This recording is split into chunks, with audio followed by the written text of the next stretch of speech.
University academy में आप सबका स्वागत है। आज का जो हमारा टॉपिक है उसको हम कहते हैं 2.5 डायमेंशनल मेमोरी ऑर्गेनाइजेशन।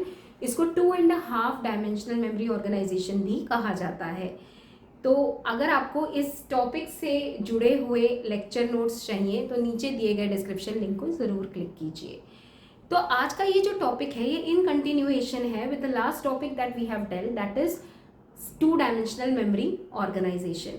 मैंने वहाँ पर आपको एक लिमिटेशन बताई थी। वो लिमिटेशन ये थी कि वो बिल्कुल अच्छे से काम करता है। द ओनली इश्यू इज अगर मेरे को एक स्पेसिफिक सेल से ही डेटा चाहिए तो फिर वहाँ पर बहुत मुश्किल हो जाता है, क्योंकि मैं थोड़ा जेनेरिक हूँ वहाँ पर। मतलब रो और कॉलम तो डिफाइन कर रही हूँ, लेकिन कौन सा रो कौन सा कॉलम, मतलब स्पेसिफिक सेल का रो और स्पेसिफिक सेल का कॉलम वहाँ पर डिफाइन नहीं हो पा रहा है, because of which we go to 2.5 dimensional memory organisation. जैसा कि आप देख सकते हैं यहाँ पर 2.5 लिखा गया है। 2 डायमेंशनल तो हमें पता है, रो और कॉलम जो आपका रो और कॉलम डिफाइन करते हैं एक पर्टिकुलर सेल का। अब ये 0.5 क्या है? 0.5 डिनोट कर रहा है that exact specific cell that I am taking for the data. तो आइए इसके सेटअप को पहले देखते हैं और फिर इसकी वर्किंग देखते हैं। जैसा कि आप देख सकते हैं यहाँ पर मेरे पास फिर से एक एरे ऑफ मेमोरी सेल है। अगर आप ये देख सकते हैं तो जैसे कि 2 डायमेंशनल में था, मैंने आपको बोला था ये पूरा का पूरा एक मेमोरी सेल है। ये मेमोरी का जो पूरा चंक है ये डिवाइड हो चुका है छोटे छोटे सेल्स में। ये सेल्स में इसीलिए डिवाइड हुआ है क्योंकि मैंने पूरी मेमोरी चंक को रोज और कॉलम्स में डिवाइड कर चुकी हूँ। और अगर इसका इंटरसेक्शन यहाँ पर देखती हूँ तो यहाँ पर एक सेल बन रहा है और हर रो में बहुत सारे बिट स्टोर्ड हैं। इन बिट्स को कंबाइन करूंगी तो वर्ड बन गया। तो ये पूरा का पूरा मेमोरी में बहुत सारे वर्ड्स हैं जो कि डाटा है जिसके ऊपर सीपीयू इंस्ट्रक्शंस पे काम करेगा। तो अगर मैं इस सेटअप को देखूं तो ये सेटअप 2D जैसा ही है obviously, because I am having rows and columns. तो आइए डिफरेंस क्या है सेटअप में। यहाँ पर भी मेरे पास डिकोडर है। फिर से जैसा कि मैंने आपको बताया था 2 डायमेंशनल में 3 बिट एड्रेस लाइन होता है जो मेमोरी एड्रेस रजिस्टर से मुझे मिलता है, जो कि डिकोडर का रो सेलेक्ट करने में हेल्प करता है मुझे। तो एक डिकोडर सर्किट मैं लूंगी। लेकिन 2 डायमेंशनल मेमोरी ऑर्गेनाइजेशन में मेरे पास यहाँ पे कॉलम इनपुट आउटपुट सर्किट था। Now I am also having a decoder for the column selection. Why have I replaced the column input output circuit with the decoder? Because I want to be very specific that which column I want. There are so many columns.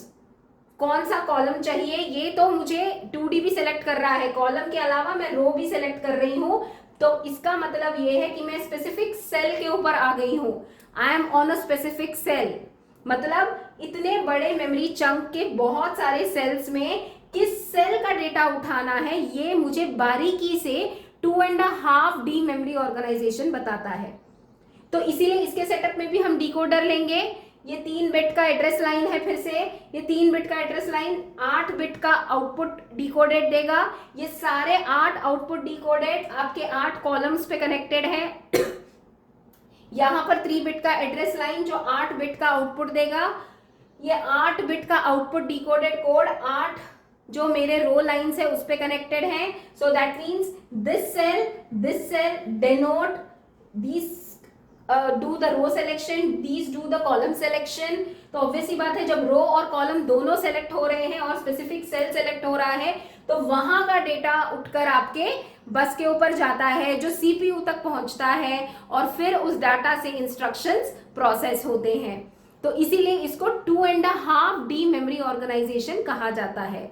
तो जाहिर सी बात है जब हम memory की बात कर रहे हैं, जैसा कि मैंने आपको पिछले ऑर्गेनाइजेशन में भी बताया था, either you read from the memory or you write on to the memory cell. तो जाहिर सी बात है यहाँ पर एक सेलेक्ट लाइन में जरूर लूंगी ताकि रीड कर पा रही हूँ या राइट कर पा रही हूँ उस पर्टिकुलर रो और कॉलम सेल से, ये हमें पता चले। और कितने बिट्स आप रीड कर रहे हो, कितने बिट्स आप राइट आउट कर रहे हो, ये सारी चीजें आप बिट इन और बिट आउट सेल से देख सकते हो।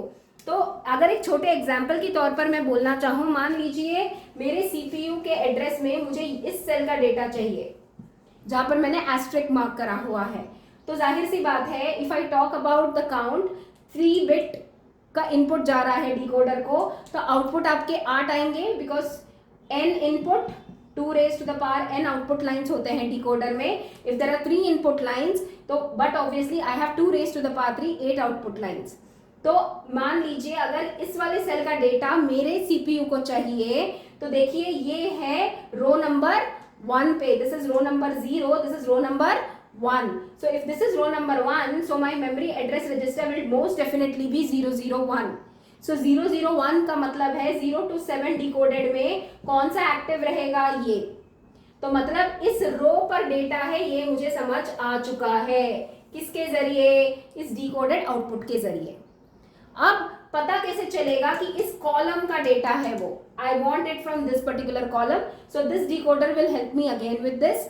सो यहाँ पर फिर से मुझे ये चीज समझनी होगी कि ये कौन सा कॉलम है आपका. ये 0th कॉलम है, ये फर्स्ट कॉलम है, ये सेकंड कॉलम है.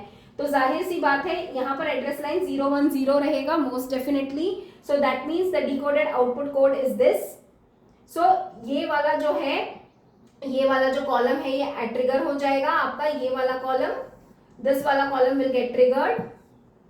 Yes, because 010 means decimal number 2. So decimal number 2 means this is 0th column, this is first column, this is second column. So second column and end half organization tells me here that this row, this column, this cell, that is 012, 2 cell tells me that I have got a data here. तो यहाँ पर select line के जरिए मुझे पता चलेगा कि या तो मुझे ये डेटा को रीड करना है. अगर रीड करना है तो रीड करके बी आउट लाइन से रीड करके बस पे डालूंगी.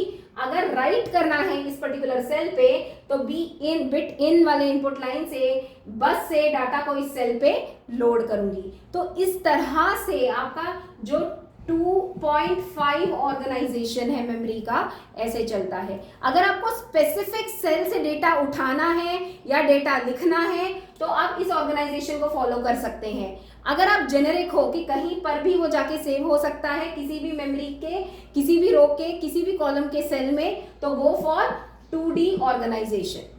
दोनों में बस स्लाइट डिफरेंस है. स्पेसिफिक होना है तो 2.5 पे चले जाइए. अगर आपको जनरली कहीं पर भी किसी भी सेल में स्टोर करना है but you are very specific with the row and column, then go for 2D memory organisation.